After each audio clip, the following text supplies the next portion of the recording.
ધારાસભ્ય ધર્મેન્દ્રસિંહ વાઘેલાએ વિરોધીઓને આડે હાથ લીધા। પૂર્વ દબંગ એમએલએ મધુભાઈ શ્રીવાસ્તવનું નામ લીધા વિના જ પ્રહાર કર્યા। આગામી ચૂંટણીમાં બહુ રૂપિયો આવે તો રવાના કરજો તેવું કહ્યું।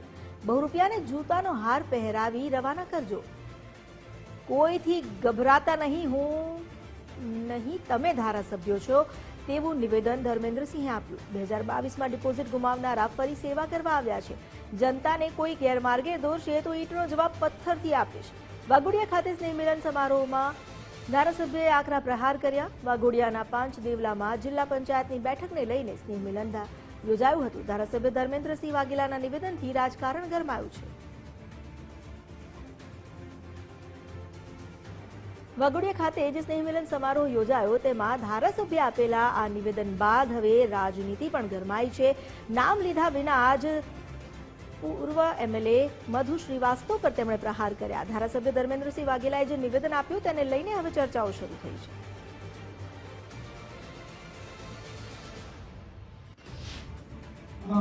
જિલ્લા પંચાયત જયારે આવી રહી છે ત્યારે 2022માં જેને ડિપોઝિટો ગુમાવી હતી એ લોકો પાછા ફરી એવું કે અમે વાઘોડિયાની જનતાની સેવા કરશું અને એ પણ ભારતીય જનતા પાર્ટીની સામે ચેલેન્જની વાતો કરતા હોય તો મિત્રો અમારા પત્રકાર મિત્રોના માધ્યમથી કહેવા માંગુ છું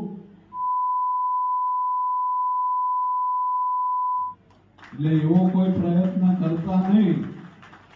ધર્મેન્દ્રસિંહ વાઘેલા નથી બોલતા, એ માત્ર ને માત્ર મર્યાદામાં છે અને તમે બધાએ મને જે પ્રેમ આપ્યો છે એની મર્યાદા રાખો છો। બાકી જે દિવસે તમે કોઈ એવો પ્રયત્ન કરવા જશો તે દિવસે આ ધર્મેન્દ્રસિંહ ઈટનો જવાબ પથ્થરથી આપશે। આ તમારા માધ્યમથી કહેવા માંગુ છું। हमारे साथ जोड़ाया है संवाददाता अल्पेश सुथार। अल्पेश, धारासभ्य धर्मेन्द्रसिंह वाघेलाए जो निवेदन आप्યું છે આ નિવેદનને લઈને હવે રાજકારણ ગરમાય તો નવાય નહીં। તેમણે જે આડકતરા પ્રહાર કર્યા છે આ આડકતરા પ્રહાર અને આ નિવેદન શું ક્યાસ લગાવો? बिल्कुल भी बात करा हो तो धारासभ्य धर्मेन्द्रसिंह वाघेलाના નિવેદનથી ચોક્કસથી રાજકીય માહોલ છે ગરમાયો છે। તેમણે નામ લીધા વગેરે જે પૂર્વ ધારાસભ્ય છે મધુશ્રી વાસ્તવ તેમની સામે તપાસ કર્યા છે। કારણ કે જે રીતે વાત કરીએ તો મધુશ્રી વાસ્તવ દ્વારા પણ થોડા સમય પહેલા પોતાની જે પાર્ટી છે અલગથી ઊભી કરી અને ઇલેક્શન લડવાની વાત હાથ ધરી હતી ત્યારે ચોક્કસથી તેમણે નામ લીધા વગર તેમની સામે તપાસ કર્યા છે કે આવનારી ચૂંટણીમાં કોઈ પણ પ્રવૃત્તિ આવે તો તેનું સ્વાગત કરવા માટે તમે તૈયાર રહેજો। કોઈનાથી ગભરાવાની જરૂર નથી। તમારા વિસ્તારના તમે જ ધારાસભ્ય છો એવું નિવેદન પણ તેમણે કર્યું હતું।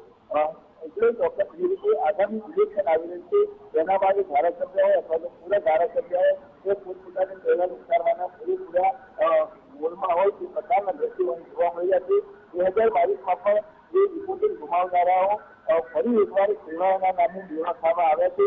વાઘોડિયા છે તે કોઈ પણ લોકો છે તેમનું ખેતર નથી અને વાઘોડિયાની જે જનતા છે તેને કોઈ ગેરમાર્ગે દોરશે તો તેનો જે સ્લીપ છે તેનો જવાબ ચોક્કસથી તેઓ પથ્થરથી આપશે તે પ્રકારનું નિવેદન છે તે તેમણે આવ્યું હતું। આ નિવેદન છે તે તેમણે 5 જિલ્લા ગામ છે ત્યાં મિલનનો કાર્યક્રમ હતો અને આ કાર્યક્રમની અંદર જે સ્ટેજ હતી ત્યાંથી તેમણે આ નિવેદન આપ્યું હતું। તેમણે પોતાના જે તમામ વિરોધીઓ છે તેમને હાથે પણ લીધા હતા અને તમામ સામે તપાસ કર્યો હતો। આ તપાસની અંદર તેમણે પોતાના નિવેદનની અંદર આખી આવી સમગ્ર બાબત છે તે કહી હતી એટલે ચોક્કસથી જે રીતે હવે આગામી સમયની અંદર ઇલેક્શન આવી રહ્યું છે તેને લઈને એકમાં એક નેતાઓ છે તે નિવેદન પાર્ટી કરી રહ્યા છે અને આ નિવેદનોની લઈને સાથે રાજકીય માહોલ છે તેમાં પણ ગરમાવો જોવા મળી રહ્યો છે। જી, આભાર આપનો જાણકારી આપવા માટે।